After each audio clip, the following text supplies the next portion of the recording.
बिस्मिल्लाहिर्रहमानिर्रहीम। अस्सलाम वालेकुम। हम लोग ऑनलाइन स्टडीज़ कर रहे हैं district public school and inter college की तरफ से। फाइलम प्लाटीहेलमिन्थेस फ्रॉम किंगडम एनिमेलिया आज का हमारा टॉपिक है। सबसे पहले देखेंगे हम इसका हैबिटाट क्या है। हैबिटाट इसका है जी एक्वेटिक है, क्योंकि जो फ्री लिविंग होते हैं वो समुंदर के पानी में पाए जाते हैं, और कुछ जो हैं वो क्या है, पैरासिटिक हैं। और पैरासाइट भी कौन से वाले, एंडो पैरासाइट, यानी कि ये हमारे खून के अंदर होते हैं, यानी कि ये हमारे बॉडी के इनसाइड होंगे, आउटसाइड नहीं नज़र आएंगे। जैसे taenia, solium, tapeworm, fasciola, hepatica, liver fluke, इस तरह के और भी जो है वो पैरासाइट्स हैं जो कि हमारी बॉडी के इनसाइड रहते हैं। साइज़ की बात करें तो फ्यू मिलीमीटर यानी कि 10 मिलीमीटर से लेकर सेवरल मीटर्स तक इनका साइज़ होता है। सिमेट्री यानी कि बॉडी ऑर्गेनाइजेशन या बॉडी अरेंजमेंट को अगर हम, या बॉडी के जो ज्योमेट्री है अगर हम उसको देखें तो इसकी ज्योमेट्री बाइलेटरल है। इसका मतलब ये है कि अगर हम बॉडी को एक प्लेन से काटेंगे तो हमें सिर्फ दो ही मिरर हाफ्स मिलेंगे, दो से ज़्यादा नहीं मिलेंगे। ट्रिप्लोब्लास्टिक, हाँ जी, ट्रिप्लोब्लास्टिक यानी कि इसके अंदर तीनों लेयर्स आ चुकी हैं। एक्टोडर्म, एंडोडर्म और मीजोडर्म, तीनों लेयर्स इसके अंदर प्रेजेंट होती हैं बॉडी की। एक्टोडर्म बाहर वाली, एंडोडर्म अंदर वाली जो डाइजेस्टिव कैविटी बनाती है, और उन दोनों के दरमियान में जो जगह गैप आ रही है वो क्या है, मीजोडर्म है। क्योंकि इससे पीछे वाली जो हम लोगों ने पढ़ी है फाइलम, फाइलम सिलेंटिराटा, और इससे पीछे वाला फाइलम पोरीफेरा, तो उसके अंदर ऐसे नहीं था। उसके अंदर एक में मिजोग्लिया था और एक में मीजनकाइम सेल्स थे, और इसके अंदर मीजोडर्म कम्प्लीटली एक लेयर है।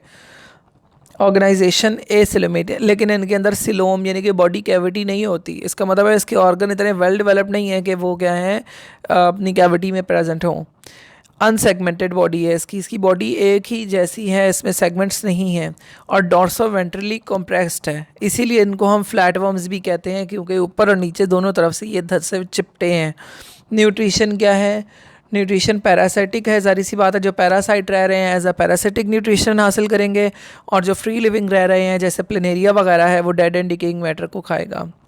एक्सक्रीटरी सिस्टम, इसके अंदर क्या है, ब्रांचिंग सिस्टम होता है जो कि ट्यूब्यूल्स की फॉर्म में प्रेजेंट होता है, और उसको हम क्या बोलते हैं, प्रोटोनेफ्रिडिया। जैसे कि आपको तस्वीर में नज़र आ रहा है कि कोई ब्रांचिंग सिस्टम है जो इसकी पूरी बॉडी को सराउंड किए हुए हैं, तो वो प्रोटोनेफ्रिडिया वाला है। और उसी के अंदर क्या होते हैं, ख़ास सेल्स होते हैं जिन्हें हम फ्लेम सेल्स बोलते हैं, क्योंकि उनके अंदर सीलिया होता है। जब वो सीलिया बीट करता है तो वो इंटरस्टिशियल फ्लूइड को उन ट्यूब्यूल्स के अंदर ले आता है, और उन ट्यूब्यूल्स के ज़रिए से जो इंटरस्टिशियल फ्लूइड का वेस्ट मटेरियल होता है वो निकल जाता है। नर्वस सिस्टम, इसके अंदर नर्व का नेट होता है for anterior body, anterior to the body. तो जो आप देखें इसके बॉडी की एंटीरियर साइड पे लिखा हुआ है ओसेलाई या आई स्पॉट, तो ये इसका क्या है, एंटीरियर गैंग्लिया है, और बाकी की सारी जो ब्रांचिंग हुई है वो पूरी बॉडी में फैली हुई है। सर्कुलेशन इसके अंदर नहीं होती, इसका मतलब है कि डायरेक्ट स्किन के ज़रिए ही सर्कुलेट कर लेगा। लोकोमोशन, लोकोमोशन क्या है इसके अंदर, ये free living are motile and have cilia. जो फ्री लिविंग होंगे वो तो सीलिया की मदद से मूव कर लेंगे, लेकिन पैरासाइटिक मूवमेंट इज़ लिमिटेड। तो जो पैरासाइट होंगे वो हमारे ब्लड की सर्कुलेशन से मूव करेंगे। ए सेक्शुअल रिप्रोडक्शन और सेक्शुअल रिप्रोडक्शन दोनों इनके अंदर पाई जाती हैं। Asexual reproduction by binary fission होता है। इसका मतलब है कि इनकी जो पूरी बॉडी है वो दरमियान से क्या है, सेपरेट हो जाती है, फ्रेगमेंटेड हो जाती है, और आगे वाली बॉडी अपना पीछे वाला पार्ट बना लेगी, और पीछे वाला पार्ट जो है वो अपना आगे वाला पार्ट बना लेगा। सेक्शुअल रिप्रोडक्शन इसमें हर्माफ्रोडाइटिक है, मेल डेवलप फर्स्ट। हर्माफ्रोडाइट का मतलब ये है कि एक ही एनिमल के अंदर मेल करेक्टर भी हैं और उसी के अंदर ही फीमेल करेक्टर भी हैं।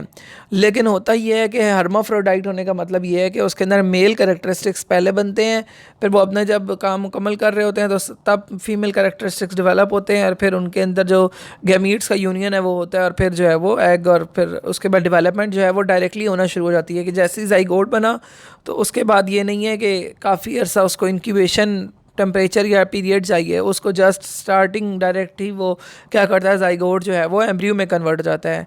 लार्वल फॉर्म जो है वो क्या होता है, समटाइम्स प्रेजेंट होती हैं, समटाइम्स एब्सेंट होती हैं।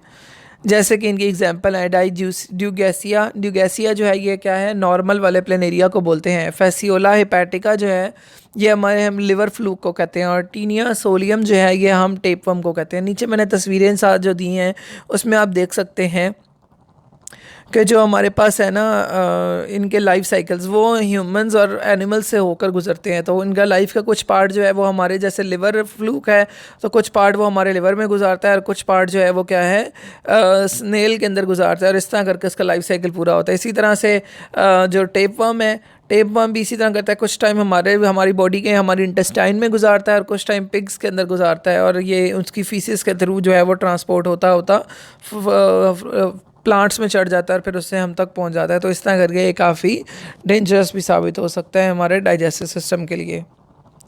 हाँ जी, ये पैरासाइटिक मूड में इतना अच्छा किस तरह रह रहा है, पैरासाइटिक मोड ऑफ लाइफ में ये अपने आप को कैसे अडेप्ट किया हुआ है इसने, अब हम वो देख रहे हैं कि क्यूटिकल इसकी क्या है, रेजिस्टेंट क्यूटिकल है। इसकी क्यूटिकल जो है वो क्या होगी, काफ़ी सख्त होगी।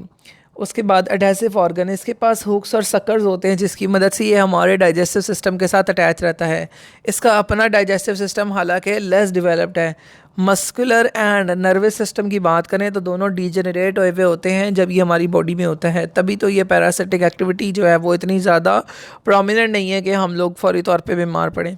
रिप्रोडक्टिव सिस्टम जो है इसमें क्या होगा कि ओवा लार्ज नंबर्स में बनेंगे, और क्या है वो लार्ज नंबर्स के ओवा जब एम्ब्रियो बनते हैं तो वो हमारे डाइजेस्टिव सिस्टम हमारे यानी कि फीसिस के साथ मिक्स हो जाते हैं। लाइफ साइकिल इसका कॉम्प्लेक्स है। थैंक यू सो मच बेटा। आज का लेक्चर हमारा यहाँ पर ख़त्म होता है। अल्लाह हाफ़िज़।